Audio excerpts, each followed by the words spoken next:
Hello and welcome to the History of Africana Philosophy by Chike Jeffers and Peter Adamson, brought to you with the support of the King's College London Philosophy Department and the LMU in Munich, online at historyofphilosophy.net. Today's episode, Afrophone Home, Ngũgĩ wa Thiong'o. Way back when we launched into the second of the 3 parts of this series of podcasts on Africana philosophy, we noted that we were shifting our attention from philosophy carried on in indigenous African languages on the African continent to philosophy carried on by both continental and diasporic Africans in European languages. Slavery and colonization are so important to understanding the modern intellectual production of African and African-descended peoples that someone who expects Africana philosophy in the modern period to be produced mainly in indigenous African languages is someone who evidently needs to be educated, not just about Africana philosophy, but about the modern history of the world. Once this context is clear, it becomes easier to appreciate the importance of firsts. Who were the first Africans to publish their thoughts or express themselves artistically in European languages, like English? Back in episode 33, for instance, we looked at Phyllis Wheatley, the first Africana writer to publish a book of poetry in English, and for good measure, one of the first American women of any background to publish a book of any kind. When the Kenyan subject of this current episode published his first book, Weep Not Child, in 1964, he became the first East African to publish a novel in English. You might wonder who beat him to the punch to become the first African from any part of the continent to publish a novel in English. As we noted in episode 71, credit for that first is often given to the Ghanaian J.E. Casely Hayford, who published Ethiopia Unbound in 1911, although that book's novelistic elements are sometimes set aside to make room for the exploration of philosophical positions. Later on, though, we get such classics of world literature as Things Fall Apart by Chinua Achebe of Nigeria, published in 1958. The huge success of this West African novel helped pave the way for the East African Weep Not Child, and we will spend time in this episode on the significant relationship between Achebe and our subject.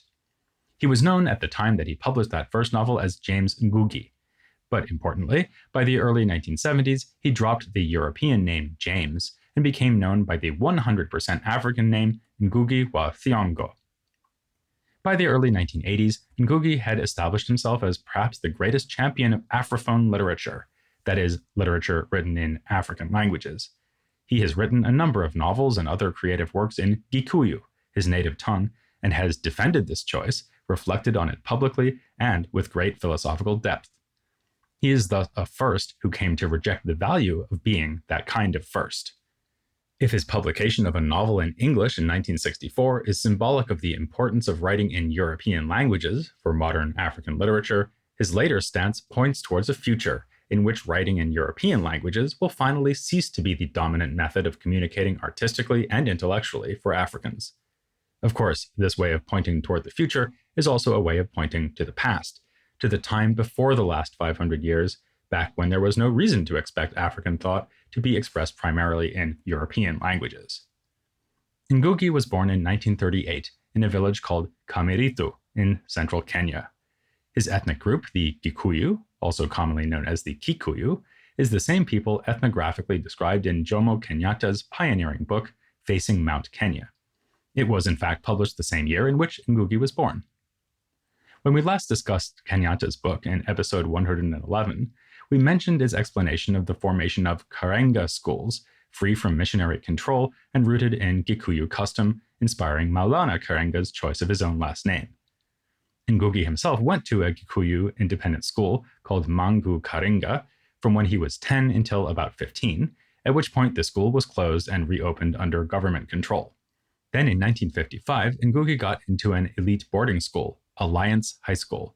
It is in the September 1957 issue of the Alliance High School magazine that we find Ngũgĩ's oldest published writing, a short story originally titled My Childhood.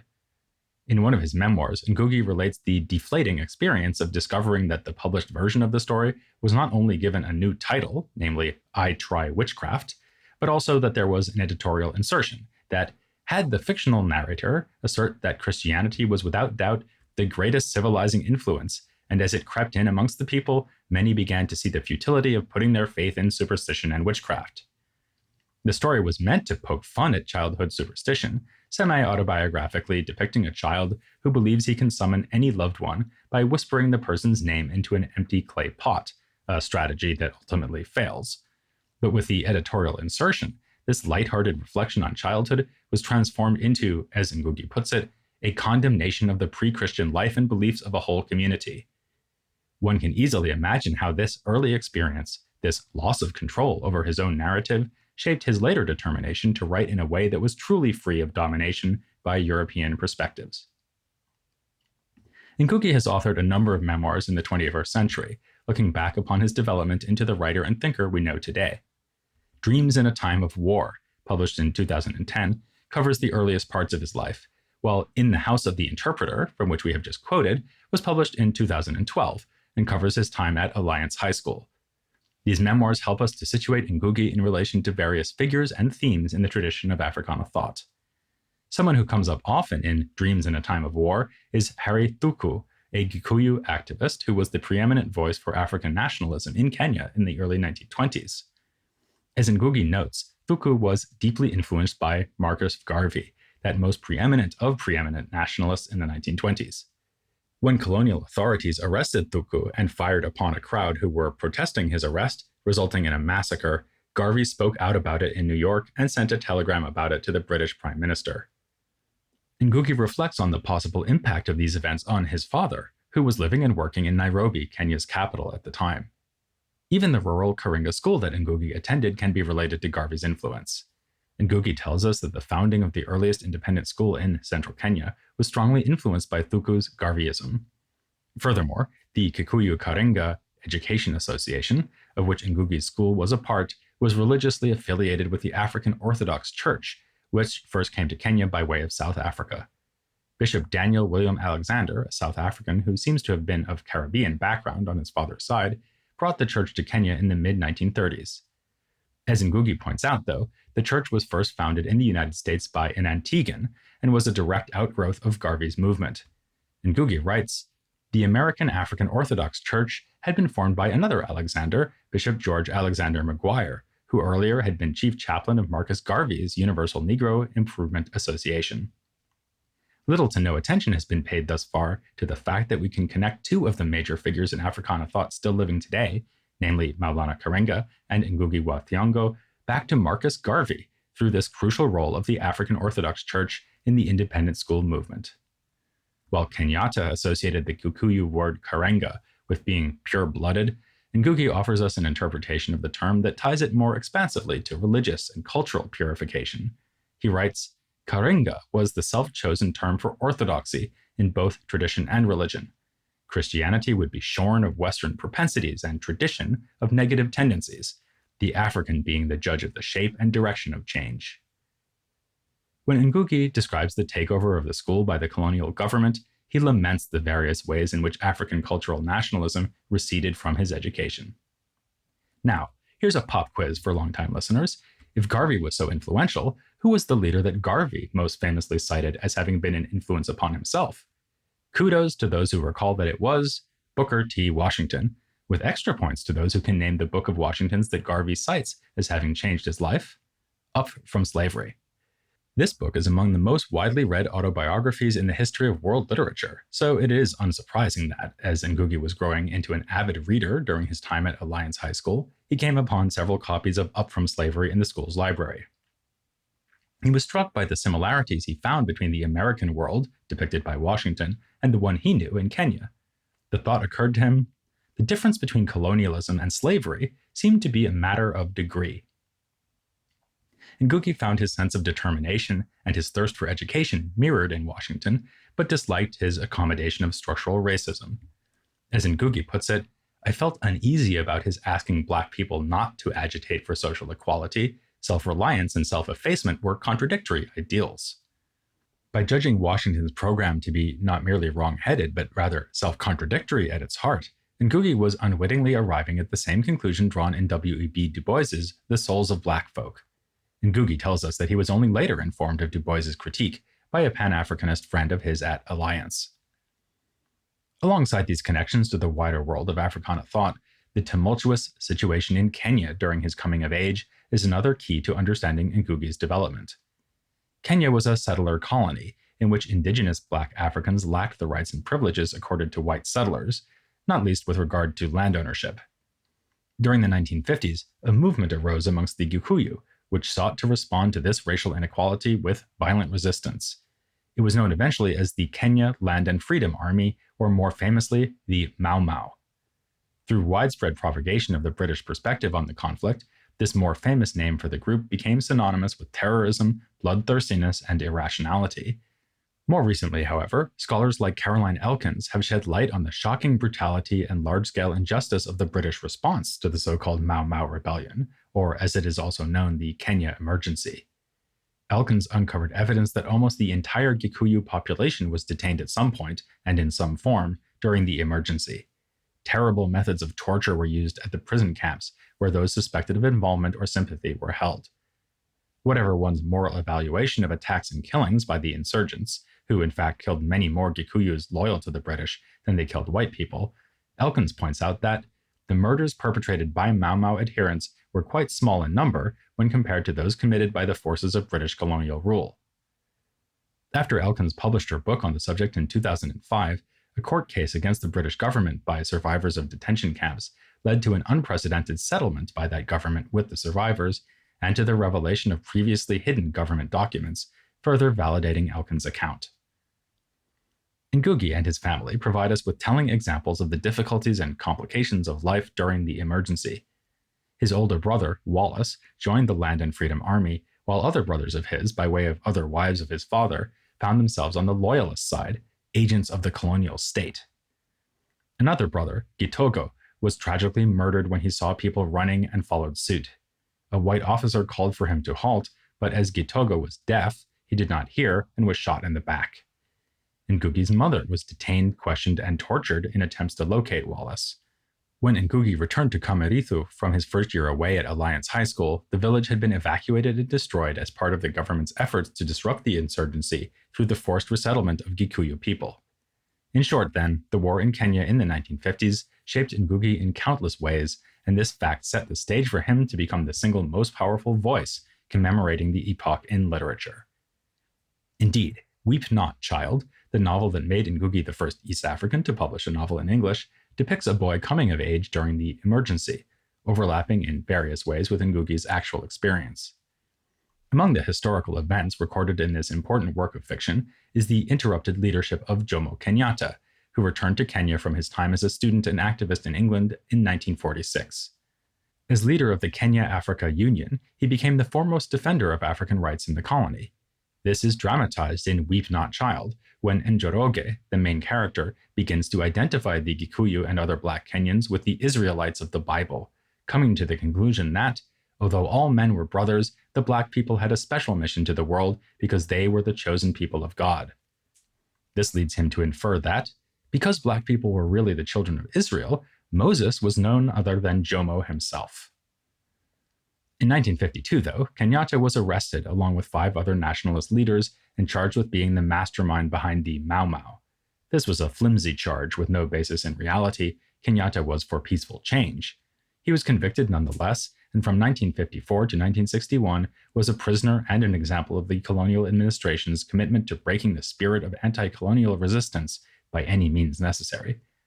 Njoroge and other characters in Weep Not, Child experienced Kenyatta's conviction as a serious blow.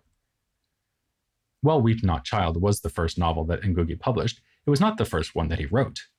The second novel he published, The River Between, was actually written first. Both novels were also composed not in Kenya but Uganda, as they are products of Ngũgĩ's time at Makerere University, located in Uganda's capital, Kampala. As we noted when discussing a previous graduate of Makerere, namely the first president of Tanzania, Julius Nyerere, this was for a long time the only institution of higher learning in East Africa. That was still the case when Ngũgĩ arrived there in 1959. More recently, in 2016, Ngũgĩ reflected on his time at Makerere by publishing a third installment in his series of memoirs, this one entitled Birth of a Dream Weaver, A Writer's Awakening. Framing the importance of this period of his life in the book's prologue, he writes, I entered Makerere University College in July 1959, subject of a British Crown colony, and left in March 1964, citizen of an independent African state. Between subject and citizen, a writer was born. As Ngũgĩ indicates here, the turmoil of the 1950s gradually gave way to constitutional changes in the early 1960s, leading to Kenya's independence in 1963, with Jomo Kenyatta as its first president. Ngũgĩ relates this momentous change to the fact that the early 1960s was a time of striving for autonomy for himself as well, intellectually and artistically. We are told in Birth of a Dreamweaver how arriving at Makerere caused him to think differently about truth. Back at Alliance High School, the faith-dependent notion of truth made it a pre-existing entity to be accepted, rather than something to be discovered with difficulty. By contrast, when pledging alongside his fellow new students at Makerere to seek the truth and study diligently, Ngũgĩ could perceive a different notion of truth at play. It is a notion best expressed, he tells us, by Aristotle in the second book of his Metaphysics. Truth is difficult to attain, as demonstrated by the fact that no one ever has it in its entirety, but also not so difficult, because the combination of our individual efforts over time results in the attainment of a considerable amount. Ngũgĩ thus describes the pledge as exhilarating, as if after living in the land of one truth, a colonial truth, I had affirmed the right to ask questions and contribute to a common pool of knowledge. Ngũgĩ's development as an artist picked up its pace at Makerere, to say the least. He got back into publishing short stories. He became a playwright, beginning with a few one-act plays before The Black Hermit, a full-length work performed at the Kampala National Theatre in honor of Uganda's independence. His turn to novel writing was inspired by a novel writing competition created by the East African Literature Bureau, a government-sponsored organization.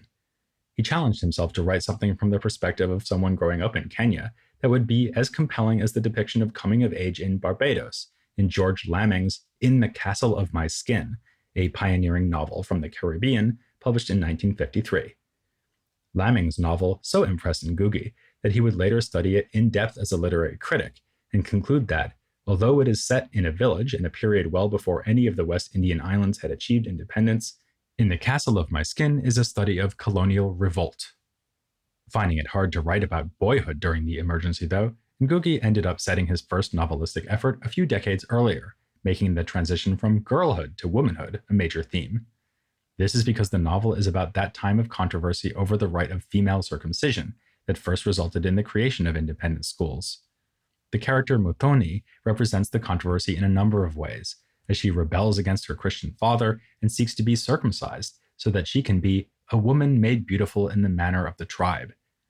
An injury she sustains during the process takes her life, and she herself becomes a new focus of controversy between the two camps.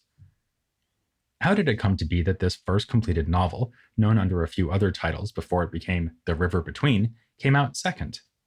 Explaining this allows us to bring up a major moment in Ngũgĩ's life and in the history of Africana thought in the 20th century, the African Writers' Conference, held at Makerere in June of 1962. As Ngũgĩ has pointed out, while the conference was hailed as the first get-together of African authors writing in English anywhere in the world, it built upon the work and examples of the Francophone-dominated First and Second Congresses of Black Writers and Artists, held in Paris in 1956 and Rome in 1959, respectively. We discuss these events in our episodes on Négritude and Frantz Fanon. Recalling the participants of the 1962 conference in Kampala, Ngũgĩ highlights Langston Hughes, that luminary of the Harlem Renaissance. As recent episodes of the podcast have shown, he continued to loom quite large in the world of Africana art and ideas in the 1960s. As Ngũgĩ put it, Hughes gave the gathering breadth of geography and depth of history. Another well-known attendee whom we have discussed before would be Wole Soyinka. As we have previously noted, this is often said to be the conference where he made his famous criticism of Négritude, a tiger does not proclaim its tigritude. The person who Ngũgĩ was most excited to meet, though, was Chinua Achebe. In a report he wrote at the time entitled A Kenyan at the Conference, published in Transition magazine, a respected literary journal based in Uganda, Ngũgĩ celebrated Achebe's artistry as a writer. I wanted to meet Chinua Achebe, the young Nigerian novelist, whose two novels, Things Fall Apart and No Longer at Ease, seem to herald the birth of a new society in which writers, freed from the burden of political protests and jibes at a disintegrating colonialism, can cast an unsentimental eye at human relationship in all its delicate and sometimes harsh intricacies. In other words, Ngũgĩ at this time valued Achebe's ability to show how African fiction can flourish when it is not weighed down by narrow political motives, but rather dedicated to the grand task of capturing humanity in its fullness. In Birth of a Dream Weaver, Ngũgĩ admits that what excited him most about meeting Achebe was the chance to share his new writing project, which, as he puts it, had suddenly started knocking at the door of my imagination after the submission of what would become A River Between for the novel writing contest. Ngũgĩ would, in fact, win that contest, but that would not happen until November of 1962, and thus remained in the future when Ngũgĩ had his time with Achebe in June. Achebe read the handwritten manuscript and provided Ngũgĩ with critical feedback, but even before giving him the feedback, passed the manuscript on to a contact at Heinemann, a British publishing house.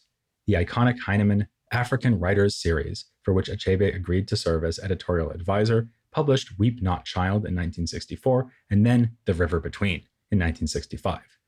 Achebe was thus centrally involved in launching Ngũgĩ's career as a novelist. This alone would be enough to mark the African Writers' Conference as a milestone in Ngũgĩ's life. It was made more significant still through an intellectual controversy that developed in its wake in the pages of Transition. At stake was the writing of African literature in English, the very topic that would eventually be associated with Ngũgĩ more than any other thinker. Obviously, though, it was not yet him who was arguing that Africans should avoid doing creative writing in European languages. Obi Wale, a Nigerian intellectual, was not at the conference, but reacted to reports of what was discussed there in a piece published in the September 1963 issue of Transition. He wrote that the conference's most important achievement was demonstrating that African literature, as now defined and understood, leads nowhere. Wale was struck by how little of the output of the writers at the conference would be understood by local African audiences. He moved quickly to his radical conclusion: until these writers and their Western midwives accept the fact that any true African literature must be written in African languages, they would be merely pursuing a dead end, which can only lead to sterility, uncreativity, and frustration. Another Nigerian writer, Gabriel Okada, thoughtfully weighed in on the language question in the same issue as Obi Wale, arguing that it is possible and advisable to twist languages like English to local African purposes, particularly through translating idiomatic phrases used in African languages directly, rather than finding colloquial equivalents while writing dialogue. Okada closed his piece by asking rhetorically, why shouldn't there be a Nigerian or West African English which we can use to express our own ideas, thinking, and philosophy in our own way? Then, in 1965, Achebe himself joined the discussion, publishing a piece in Transition entitled English and the African Writer, and providing a whole series of reasons not to follow Wale in thinking of African literature in European languages as a dead end. We will concentrate on 3 points Achebe makes in the essay. First, the natural, realistic, and pragmatic choice is to accept that an originally colonial language like English may need to serve as the language of the growing national literature in a newly independent African nation. After all, he notes, the country which we know as Nigeria today began not so very long ago as the arbitrary creation of the British. If we are giving up colonial inheritances, why would we stop with language? Would we not be compelled to also give up the countries themselves, given their colonial origin? How is all this realistic? Second, to abandon European languages would be to give up the benefit of being able to communicate across the globe. Achebe talks of traveling to Brazil and hearing from some of the writers he met there about the restrictions imposed on them by their use of the Portuguese language. Given that Portuguese is a global language compared to most indigenous African languages, why would African writers choose to restrict themselves to an even smaller audience? Third, while Achebe unsurprisingly affirms that Africans with indigenous mother tongues can learn English well enough to use it effectively in creative writing, he denies that Africans can and should aim to use the language like native speakers. The price a world language must be prepared to pay is submission to many different kinds of use, he writes. The African writer should aim to use English in a way that brings out his message best, without altering the language to the extent that its value as a medium of international exchange will be lost. Achebe thus envisions an ideal balance. African writers bring something unique to English while also benefiting from the global platform that English provides them. 2 decades later, in one of Ngũgĩ's most often read essays, he praised Obi Wale for having pulled the carpet from under the literary feet of those who gathered at Makerere in 1962, a group that of course included Ngũgĩ himself. Regarding Achebe and other pioneering authors, such as his younger self, the Ngũgĩ of the 1980s now felt it necessary to say, what they have produced, despite any claims to the contrary, is not African literature. Achebe still stood out to him as a major talent, but this was talent in what Ngũgĩ now preferred to call the tradition of Afro-European literature, that is, the literature written by Africans in European languages. By contrast, this later Ngũgĩ not only took himself to be contributing to African literature through his writing in Gikuyu, but also to be thereby doing his part in an ongoing fight for freedom. As he put it, I believe that my writing in Gikuyu language, a Kenyan language, an African language, is part and parcel of the anti-imperialist struggles of Kenyan and African peoples. How did Ngũgĩ reach this conclusion? To answer that question, we need to mention three major developments over the course of his life from the 1960s to the 1980s. The first involves the intellectual impact of his time in the mid-1960s at the University of Leeds, where he pursued a master's degree in English. In Leeds, while studying Laming and other writers of the Caribbean for his thesis, Ngũgĩ's eyes were opened by reading Frantz Fanon's The Wretched of the Earth, and then the foundational figures of the Marxist tradition, like Marx, Engels, and Lenin. Meanwhile, he worked on his third novel, A Grain of Wheat, which would cement his reputation as a great writer when it was published to critical acclaim in 1967. Like Weep Not Child, A Grain of Wheat is a novel that struggles to come to terms with the emergency, but this time from a vantage point equally concerned with the meaning of independence. The novel depicts a village preparing to celebrate independence and suggests how complicated independence must be in light of conflict and mistrust, both between and within characters, all stemming from choices and divisions during the emergency. While it is not a simple thing to say how exactly Ngũgĩ's readings of Fanon show up in A Grain of Wheat, it is telling that he later began to claim that one cannot understand African literature in the early post-independence era without a proper and thorough reading of the chapter Pitfalls of National Consciousness in Fanon's The Wretched of the Earth. In this chapter, Fanon warned that class divisions among the formerly colonized threatened to undermine the freedom promised by independence. When Ngũgĩ claims that African literature in the early post-independence period can be read as a series of imaginative footnotes to Frantz Fanon, he is certainly including his own A Grain of Wheat, which he has described as both a celebration of independence and a warning about those pitfalls.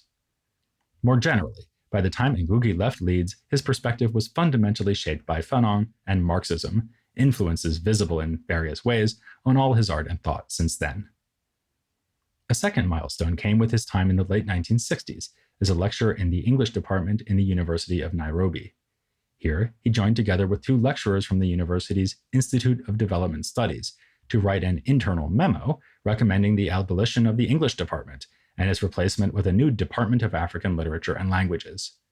Some referred to this act by Ngũgĩ and his co-authors Taban Lo Leong and Henry Owar Anyomba as the Nairobi Revolution. This may seem an exaggeration. In a century full of violent revolt both on and off the African continent, does it really make sense to apply the term revolution to academics sending a politely worded memo? But before we scoff at the dramatic label, we should consider the importance of educational curricula in the shaping of nations. A scholar of Ngũgĩ's thought, Carol Sicherman, has argued that in hindsight, the memo is a founding document of the canon revision endemic in international academia in the later 20th century. Ngũgĩ and his co-authors sought to establish the centrality of Africa in the university's offerings on the grounds that education is a means of knowledge about ourselves. They proposed a model of education in which, as they put it, after we have examined ourselves, we radiate outwards and discover peoples and worlds around us.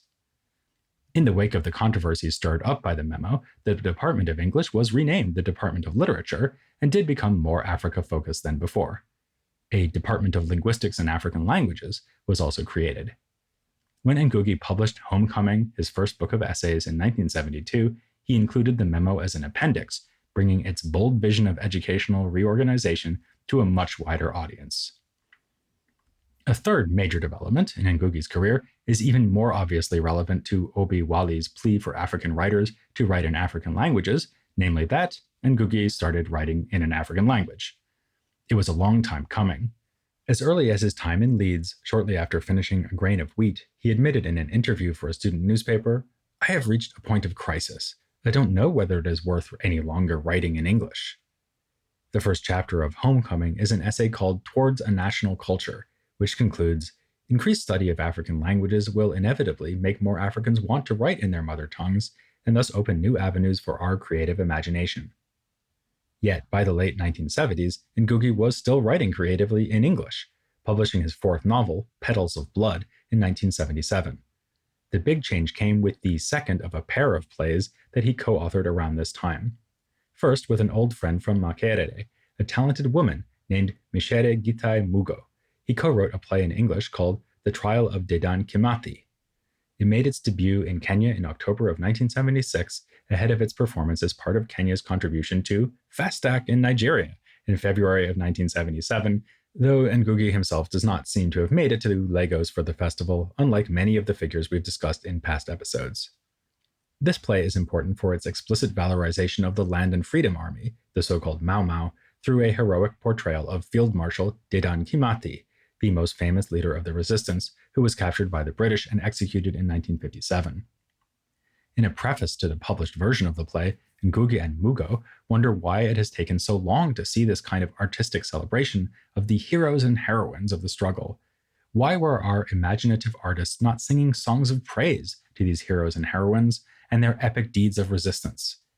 The play fits into a controversial pattern some critics have discerned in Ngũgĩ's development. James Ogude, for example, has argued that, whereas in the earlier novels Ngũgĩ captures the moral complexities of the historic war, in the later works the Mau Mau War is singularly seen as the ultimate expression of Kenya's anti-colonial struggle. The contrast here is often made in a way that suggests Ngũgĩ sacrificed nuance for the sake of a radical political stance. Such criticism notwithstanding, there's no doubting its impact at the time. Another critic reports that one of the enduring memories of the premiere production of The Trial of Dedan Kimathi is the image of hundreds of Black Kenyans spilling onto the streets of downtown Nairobi from the confines of the National Theatre, triumphantly singing Mau Mau songs. The Trial of Dedan Kimathi makes for a useful contrast with another play, I Will Marry When I Want. This is its title in English translation, as it is actually called Gahika Ndeda. Like The Trial of Dedan Kimathi, it was co-written with a colleague from the University of Nairobi, but this time a man, and indeed another Ngũgĩ. His name was Ngũgĩ wa Miri. The two Ngũgĩs aimed with their play to comment on neo-colonialism, specifically the ongoing dispossession of the Kenyan peasantry by a local ruling class who were in cahoots with foreign corporations. Ngũgĩ, that is, wa Thiong'o, has recently admitted that he and the other Ngũgĩ were part of the same cell of an underground Marxist-Leninist organization called the December 12 Movement, named after the date that Kenya became an independent republic in 1963. In that sense, the political perspective of the play was predetermined by the activism of its authors. But, as Ngũgĩ has explained, it was the special circumstances of its production that caused the play to represent an epistemological break for him as an author at the level of language. The two Ngũgĩs composed the play for performance at the Kamerithu Community and Education Cultural Center, located right in the community where Ngũgĩ's family had been relocated during the emergency while he was away for his first year at Alliance High School. They worked together with community members in a collaborative process that provided Ngũgĩ with what he considered the most exciting 6 months in his life. Central to the process was the choice to produce the play in Gikuyu. As he put it, the question of audience settled the problem of language. He furthermore enjoyed the way that he and the other Ngũgĩ ceased to be the sole authors of the play. I saw how the people had appropriated the text, improving on the language and episodes and metaphors so that the play, which was finally put on to a fee-paying audience on Sunday, 2nd of October 1977, was a far cry from the tentative, awkward efforts originally put together by Ngũgĩ and myself. If this transformative experience finally brought Ngũgĩ to the point of learning to write creatively in Gikuyu, what happened next is key to his decision to use that language for all of his creative efforts going forward. Sometime in December of 1977, two government officials came to see President Jomo Kenyatta with copies of Petals of Blood and I Will Marry When I Want, explaining how they were subversive and highly suspicious. Performance of the play was banned and Ngũgĩ was arrested on New Year's Eve 1977. He was charged with possessing banned books, although that charge was never substantiated, and all books seized from his study were returned. He was held in prison for about a year, becoming well known as an international case of a prisoner of conscience, with Amnesty International campaigning for his release. Ngũgĩ's 1981 memoir of his time in prison, entitled Detained, reflects on Kenyatta's legacy in the wake of the president's death in 1978, while Ngũgĩ was still in prison. Ngũgĩ draws a contrast between Kenyatta and Amilcar Cabral, who we covered in episodes 115 and 116.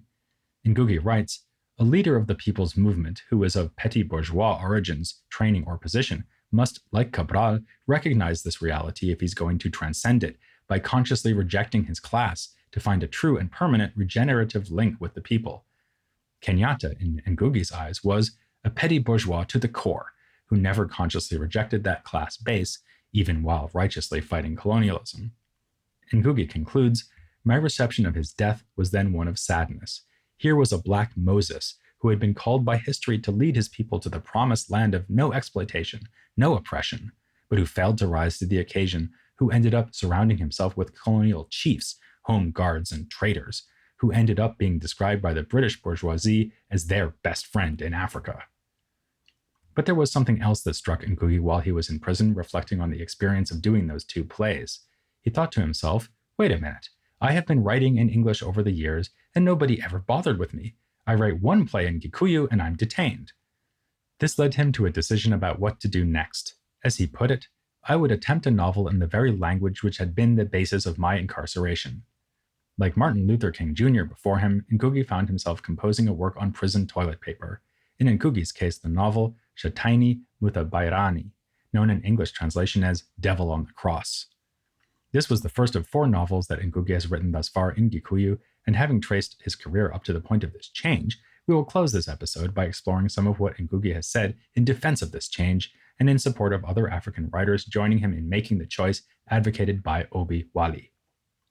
For this, we can turn to his 1986 book, Decolonizing the Mind, the Politics of Language in African Literature, perhaps his most famous nonfiction work of all. It appeared in English, a language Ngũgĩ has continued to use in nonfictional works. Here, he takes up a point we saw Gabriel Okara making in that same issue of Transition that published Obi Wali's call to write in African languages. Okara argued that African writers can construct a local version of the English language by translating expressions from indigenous tongues. Okara called it a fascinating exercise to consider how he might arrive at the nearest meaning in English for any expression in his native tongue, Ijaw. To this, Ngũgĩ responds, why, we may ask, should the African writer, or any writer, become so obsessed by taking from his mother tongue to enrich other tongues? Why should he see it as his particular mission? We never asked ourselves, how can we enrich our languages? Audaciously, Ngũgĩ makes his case for the use of African languages partly by extolling the value of translating European and other non-African works into African languages. Why not have Balzac, Tolstoy, Sholokov, Brecht, Lu Sun, Pablo Neruda, H.C. Andersen, Kim Chi-ha, Marx, Lenin, Albert Einstein, Galileo, Aeschylus, Aristotle, and Plato in African languages? The colonial condition inculcates an undervaluing of African languages, and African writers should fight against this, rather than simply accepting that colonial languages will retain their position of prestige. Ngũgĩ develops a theory of language to support his view, which relates two functions of language: communication and culture.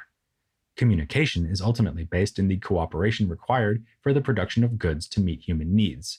Over time, communication gives rise to culture, which Ngũgĩ defines as those moral, ethical, and aesthetic values, the set of spiritual eyeglasses through which human beings come to view themselves and their place in the universe. Colonial domination of African peoples, which is ultimately an attempt by the colonizers to control the production of wealth by African peoples, centrally involves domination of the mental universe of the colonized, the control through culture of how people perceive themselves and their relationship to the world. When African children are taught to write in foreign languages, they are alienated from their immediate environment and oriented toward Europe as the center of the universe.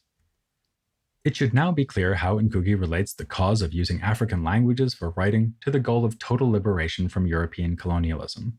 Ngũgĩ concludes, we African writers are bound by our calling to do for our languages what Spencer, Milton, and Shakespeare did for English, what Pushkin and Tolstoy did for Russian, indeed, what all writers in world history have done for their languages by meeting the challenge of creating a literature in them, which process later opens the languages for philosophy, science, technology, and all the other areas of human creative endeavors. Of course, we'd like to second Ngũgĩ's inclusion of philosophy on this list, and we'd also like to warn against a possible misunderstanding of what Ngũgĩ is proposing. He is certainly not saying that Gikuyu speakers should produce literature only for one another, and so on for every group of language users.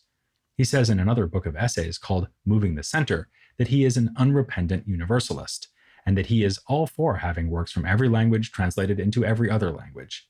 Thus, an English or French or Spanish or Swahili student should at the same time be exposed to all the streams of human imagination flowing from all the centers in the world, while retaining his or her identity as a student of English, French, Spanish, or Kiswahili literature.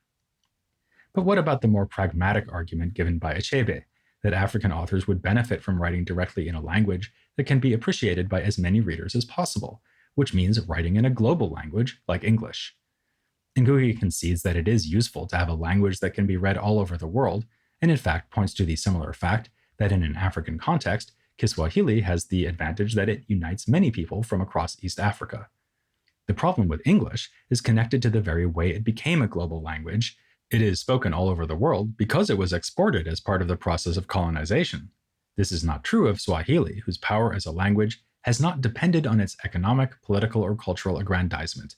It has no history of oppression or domination of other cultures. So yes, says Ngũgĩ, let's have a shared means for communication across the globe, a language for the world, but let's have it be Swahili. While not denying the cogency of Ngũgĩ's argument here, we don't have much choice but to continue bringing you this podcast in English, insofar that is, as we continue to bring it to you at all, which we won't be doing for the rest of August, because the podcast will be on its summer break. But it will be well worth the wait to rejoin us in September when we resume, because we'll be speaking to an interviewed guest who can fairly claim to be the world's foremost expert on Ngũgĩ wa Thiong'o, namely Ngũgĩ wa Thiong'o, here on The History of Africana Philosophy.